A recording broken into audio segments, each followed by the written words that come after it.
আমার এই ভিডিওতে আজকে অনেক ইনফরমেশন পাবেন পুরাতন ফার্নিচার কোথায় পাওয়া যায় এবং সেটার প্রাইস রেঞ্জ কেমন হইতে পারে। হ্যালো, আসসালামু আলাইকুম everyone, welcome back to my channel আপন বোনজা। আজকে আমি দুপুর থেকে ব্লগটা স্টার্ট করতেছি আর এত রোদ যে আমি ঠিক মতো তাকাইতে পারতেছিলাম না। সকাল সকাল না, অ্যাকচুয়ালি দুপুরবেলা চলে গেছিলাম সেগুন বাগিচায়।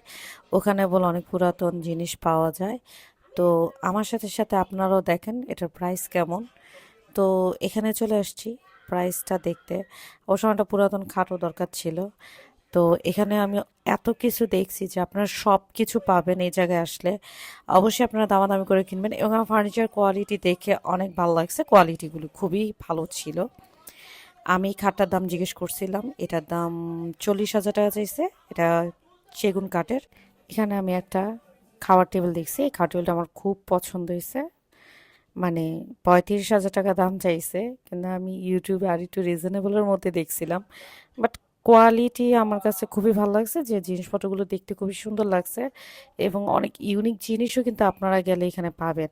যাতে একটু বাজেট কম, আমার এর থেকে বেশি কম ছিল বাজেট, তার জন্য আমি এখান থেকে কিছুই নিতে পারি নাই, এটা হলো আমার দুঃখের বিষয়।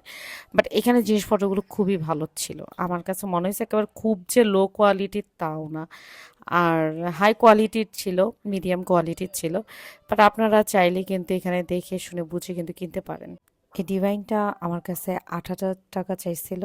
আমি দামাদামি করলে হয়তো আর একটু কমে নিতে পার। আমি যে জিনিসটা মূলত কিনতে গেছিলাম সেটা হচ্ছে র্যাক কিনতে, এই যে লোহার র্যাক, যেটার মধ্যে আমি আমার বিক্রির মাল টাল রাখার জন্য গেছি। বড়টার দাম চাইছে 12,000 টাকা আর ছোটটার দাম চাইছে 6,000 টাকা। তো দুইটা দোকান ওইখানে অ্যাভেলেবেল। তো দুইটা দোকানের মধ্যে জিজ্ঞেস করলাম, একই দাম, একজন তো কোনো দামাদামি করবে না। তারপর যার কাছে প্রথমে গেছিলাম সেই মানে 1,000 টাকা কমাইছে, 5,000 টাকা ফিক্সড করলো। তো 500 টাকা আমাদের ডেলিভারি চার্জ দিতে হয়েছে। আর এখানে কিন্তু দুইটা কাঠের অনেক সুন্দর আলনা আছে, যেগুলোর প্রাইস কিন্তু আপনার 3,000 টাকা করে। আমার যদি বাজেট থাকতো 12,000 টাকা, তাহলে আমি বড়টা নিতাম। ঠিক আছে, আপাতত বাজেট নেই তাই ওইটা নিছি।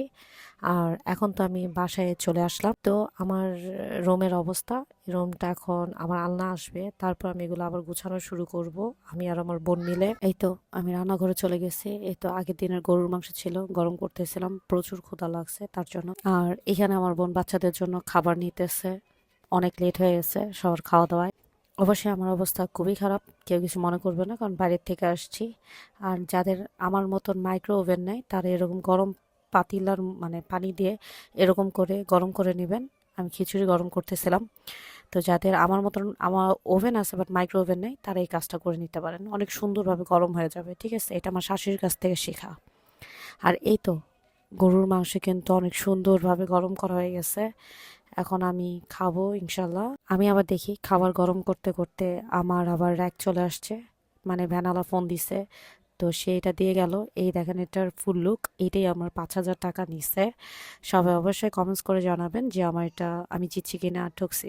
এই তো আবার খেতে চলে আসলাম, খিচুড়ি আর গরুর মাংস, আমার খুব পছন্দের একটা খাবার। আচ্ছা, আমার মতন কারা কারা খিচুড়ি পছন্দ করেন অবশ্যই কমেন্টস করে জানাবেন। খাওয়া দাওয়া শেষ করে আসছি হালকা পাতলা গুছাইতে, একবারে তো একদিনে সব গুছানো সম্ভব না, আর ফালায় রাখাও সম্ভব না। তো অল্প অল্প করে এখন গুছানো স্টার্ট করব।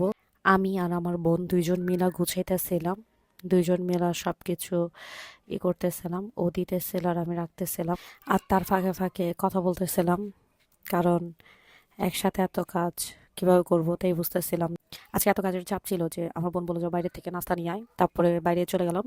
এখন তো অনেক পরিমাণে ওপেন ওই যে কি বলে ব্রেডের দোকান হয়েছে, তো ওইখান থেকে একটা পিৎজা কিনে নিয়ে আসলাম। পিৎজার মানটা খুবই বাজে ছিল, 200 টাকা নিছে।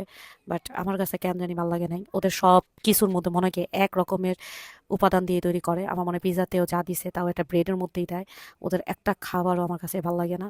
কিন্তু মাঝে মাঝে ঠেকায় পড়লে আনতে হয়। তো যেদিন বেশি কাজের প্রেশার থাকে সেদিন এই কাজই করি আমরা দুই বোনে মিলে।